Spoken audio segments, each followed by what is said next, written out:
Hello, everyone, and welcome back to English Podcast Every Day. It's great to have you with us again. Yes, it is. I'm so excited for today's episode, Alex. We have a fantastic topic lined up that I know will help so many of our listeners. Absolutely, Sarah. It's a game changer, really. But before we dive in, a quick reminder to hit that subscribe button if you haven't already. We love having you as part of our community. Yes, please do. And leave us a review too. It really helps other learners find us. So, Alex, are you ready to unlock the secret to fluency today? I am absolutely ready, Sarah. We're talking about something that every English learner dreams of, starting to think in English. Ooh, that sounds like pure magic. No more translating in your head, right? Exactly. It's a huge step towards natural, fluent English, and we're going to break down exactly how you can achieve it. Get ready to level up your English, everyone. Let's do this. All right, so today we're tackling a topic that every English learner at some point dreams about, starting to think in English. Yes, it's like the holy grail of language learning, isn't it? No more awkward pauses while you translate from your native language, no more mental gymnastics. Just pure, unadulterated English flow. Exactly, Sarah, and that's why it's so crucial. When you stop translating word for word, you begin to understand the nuances, the idioms, and the natural rhythm of English. It's not just about knowing words, it's about feeling the language. Oh, absolutely. It's like the difference between reading sheet music and actually playing an instrument. You can read the notes, but until you internalize them, it doesn't sound like music. So, for our listeners, what's a good phrase to describe this transition? That's a great question, Sarah. I'd say a key phrase here is to ditch the translation reflex. This means consciously trying to stop the automatic translation process in your head. Instead of translating from your native language to English, you're aiming to form thoughts directly in English. Ditch the translation reflex. I love that. It's like breaking a bad habit. Like when I'm trying to eat healthier, I have to ditch the reach for the chocolate reflex. It takes effort, but it's worth it. Exactly, and another important concept is immersion mindset. This isn't just about being physically in an English-speaking country. It's about creating an English bubble around yourself wherever you are. Surround yourself with English input. Oh, an English bubble. I love that visual. So, listening to English podcasts like ours, watching English movies, reading English books, even thinking your grocery list in English. That's all part of the immersion mindset, right? Precisely, and it leads us to our third key phrase, cognitive restructuring. This sounds very academic, but it just means changing the way your brain processes language. You're literally rewiring your brain to operate in English. Wow, rewiring your brain? That's powerful. So, it's not just about learning new words, it's about creating new neural pathways. I experienced this when I was learning to play the guitar. My fingers just didn't want to move independently at first, but with practice, my brain literally rewired to make it happen. That's a fantastic analogy, Sarah. It's the same principle. And finally, let's talk about active recall. This is when you actively try to retrieve information or express thoughts in English without relying on external cues.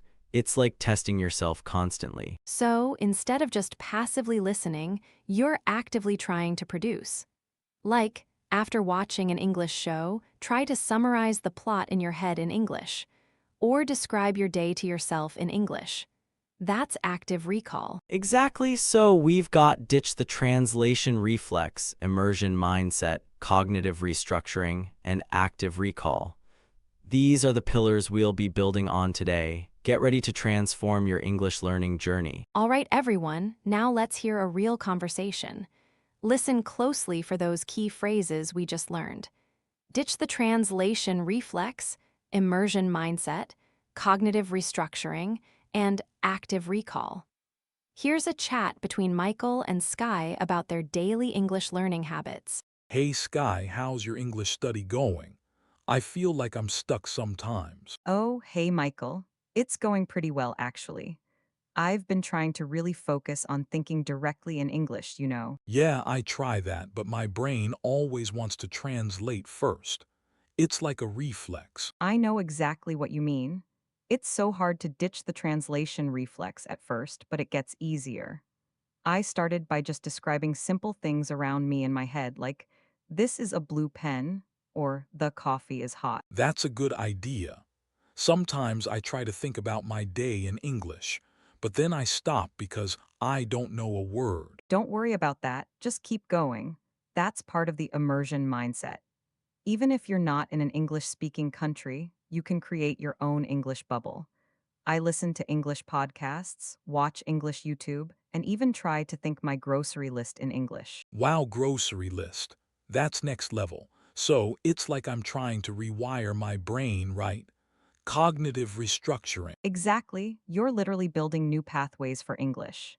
It feels strange at first, like your brain is doing acrobatics, but it gets smoother.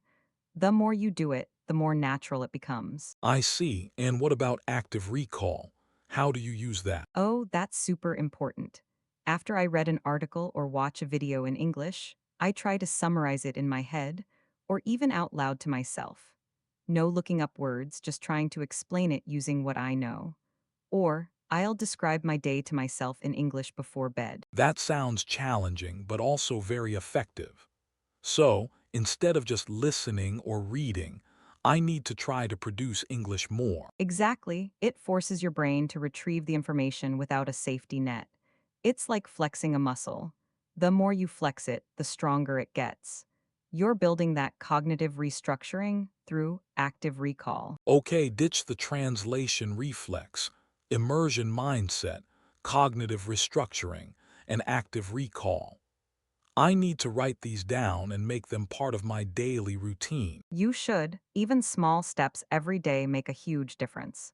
You'll be thinking in English before you know it. All right, everyone, welcome back. That was a great conversation between Michael and Sky. Now let's break it down and unpack some of the fantastic language they used. Oh, I loved that. It really showed how those 4 key phrases we discussed, ditch the translation reflex, immersion mindset, cognitive restructuring, and active recall, can be applied in everyday language. Absolutely, Sarah. Let's start with Michael's initial comment. I feel like I'm stuck sometimes. This is a very common and natural way to express a feeling of not making progress. It's a B1 level expression, very clear and direct. Yes, and Sky's response, "It's going pretty well, actually," is another great example of natural conversational English. The addition of actually makes her sound more thoughtful and less like she's just giving a canned answer. Exactly, and then Michael says, my brain always wants to translate first. It's like a reflex. That phrase, it's like a reflex, is perfect for describing an automatic, almost involuntary action. It's concise and paints a clear picture. A B2 learner might use a more complex structure, but this simple phrase is very effective. I also loved when Sky said, "Don't worry about that, just keep going." This is such a simple but powerful piece of encouragement. Keep going is a fantastic phrasal verb for continuing something despite difficulties. You could also say, "Don't give up," or "persevere." Good point, Sarah. And then Michael's wow grocery list, that's next level, is a brilliant informal expression. Next level means something is a significant improvement or more advanced. It's very common in casual conversation, especially among younger speakers. Yes, and Sky's analogy about her brain doing acrobatics. It feels strange at first, like your brain is doing acrobatics, is so vivid. It perfectly describes that awkward, challenging feeling of cognitive restructuring. A B2 learner might use a more abstract term, but doing acrobatics is much more memorable. And for active recall, Sky says, no looking up words, just trying to explain it using what I know. This highlights the core idea, pushing yourself to produce without immediate external help. It's about building that self-reliance. And her comparison to flexing a muscle is fantastic. The more you flex it, the stronger it gets. It's a brilliant way to explain that consistent practice leads to improvement, whether it's physical or mental.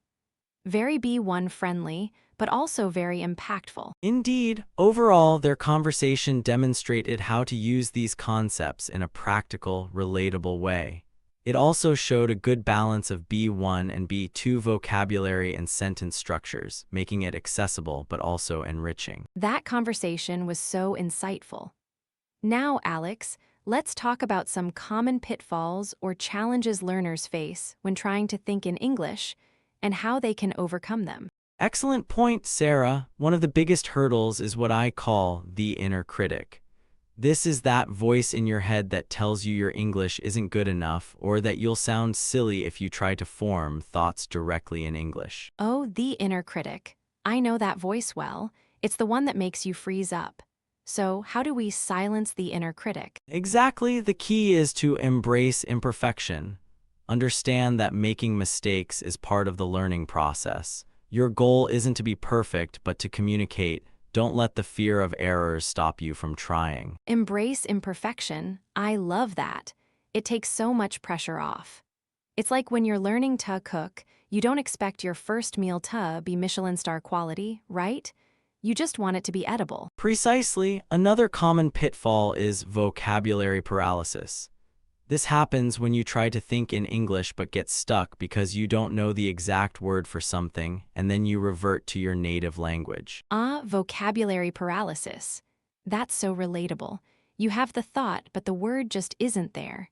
So, how do we overcome vocabulary paralysis? The strategy here is to circumlocute. Instead of stopping, try to describe the word or concept using other English words you already know. For example, if you don't know scissors, you can think the thing you use to cut paper. Circumlocute? That's a fantastic word.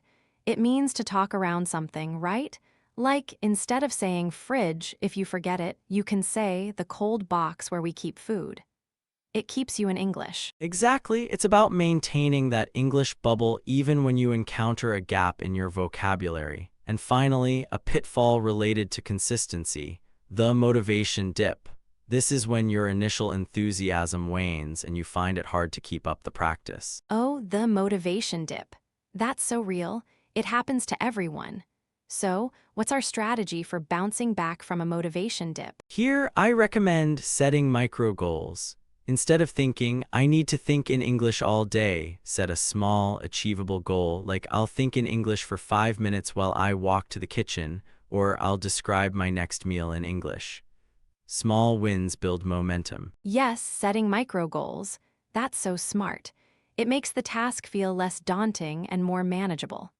So, to recap, we're learning to embrace imperfection, circumlocute, and set micro goals to keep that English thinking going strong. All right, everyone, let's hear another real-world example. This time, we have Adam and Sky discussing their fitness journeys.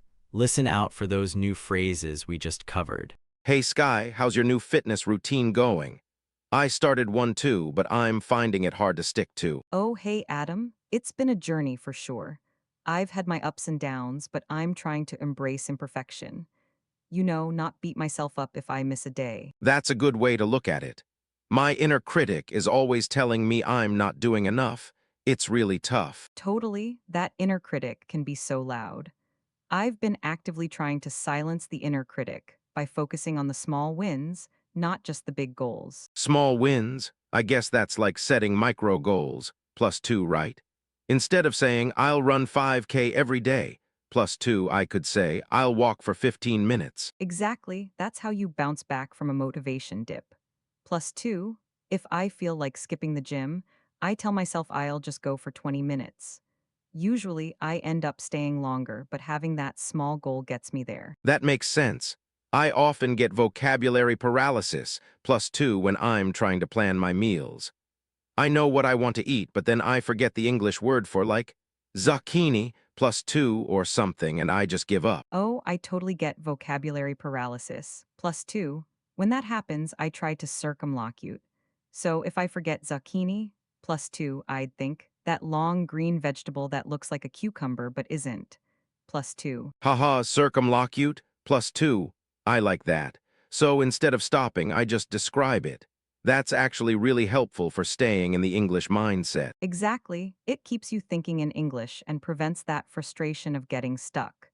It's all part of embracing imperfection, plus two, and finding ways around obstacles. So to recap, embrace imperfection, plus two, silence the inner critic, circumlocute, plus two, when I don't know a word, and set micro goals, plus two, to bounce back from a motivation dip. Plus two, wow, that's a lot to remember. It sounds like a lot, but they really connect. It's about being kind to yourself, being flexible, and keeping that momentum going, even if it's just a little bit each day. I'm going to try that. Maybe I'll start by just circumlocuting, plus two, my breakfast ingredients this morning. The yellow fruit that goes in cereal, plus two, for banana. Perfect. And if your inner critic tells you it's silly, just remind yourself you're embracing imperfection. Plus two on your journey to fluency. Thanks, Sky, this really helps. I feel a bit more motivated now. Great conversation. Now let's break it down and compare B1 and B2 level language. Absolutely, Sarah. That was another fantastic example of our concepts in action. And it also gives us a great opportunity to compare B1 and B2 level usage. It really does. Let's start with Adam's opening. He says, "How's your new fitness routine going? I started one too, but I'm finding it hard to stick to." That's a very solid B1 sentence. Finding it hard to stick to is a common and clear expression. A B2 speaker might use something like, "I'm struggling to maintain consistency," or "I'm having trouble adhering to it." Oh, that's a great comparison. And then Sky says, "It's been a journey for sure. I've had my ups and downs, but I'm trying to embrace imperfection." Ups and downs is such a natural idiom for varying experiences. Indeed, ups and downs is a classic B2 idiom. It adds a layer of nuance and naturalness that a B1 speaker might express more directly with, "I've had good times and bad times." Also, "for sure" is a nice conversational softener. And Adam's response, "That's a good way to look at it," is a great B1 expression for agreeing and acknowledging a new perspective. Simple, clear, and effective. Yes, and then Sky's "totally," that inner critic can be so loud. The use of "totally" as an interjection is very common in B2 level natural conversation, showing strong agreement. I also noticed Adam's struggle with vocabulary paralysis when he says, "I know what I want to eat, but then I forget the English word for, like, zucchini or something, and I just give up." That's a perfect illustration of a B1 level challenge. A B2 speaker might be more inclined to immediately circumlocute without the frustration leading to giving up, or they might say, "I draw a blank on the word." And Sky's use of haha, circumlocute, I like that, shows a B2 level comfort with humor and self-correction, embracing the new vocabulary with a lighthearted tone. Precisely, and Adam's final line, "the yellow fruit that goes in cereal for banana," demonstrates a B1 learner actively applying a new strategy, even if it's a bit clunky, which is exactly what we want to encourage. All right, everyone, let's do a quick recap of everything we covered in today's episode. Yes, we started by talking about why it's so important to start thinking in English to achieve fluency, moving beyond just translating in your head. That's right, and we introduced 4 key pillars: ditch the translation reflex, immersion mindset, cognitive restructuring, and active recall. These are your tools for rewiring your brain. Then, in our first audio conversation, Michael and Sky showed us how to apply those concepts in their daily English habits, from describing objects to summarizing articles. So inspiring. Absolutely, and we broke down some great B1 and B2 vocabulary and phrases from that conversation, like "stuck sometimes," "it's like a reflex," "keep going," and "that's next level." After that, we tackled common pitfalls. We learned how to silence the inner critic by embracing imperfection, and how to overcome vocabulary paralysis by learning to circumlocute. And for those motivation dips, we talked about setting micro goals to bounce back. Adam and Sky then brilliantly demonstrated these strategies in our second audio conversation about their fitness journey. So, listeners, You now have a powerful toolkit to start actively thinking in English every single day.